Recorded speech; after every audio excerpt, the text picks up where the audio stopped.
I extend my greetings to everyone. Mangithi ke kumndeni wakaMthethwa kakhulu laba abeme lapha bethi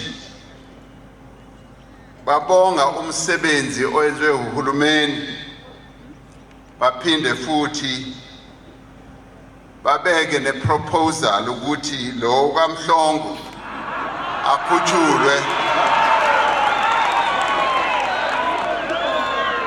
abashongo ukuthi anikwe AP position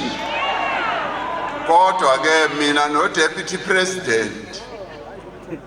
sihlezi lapha bese silinde ukuthi uzawuvela lo wakaMhlongo ukuthi azothola le promotion azange asavela ke i promotion izawunikwa laba bebegida lapha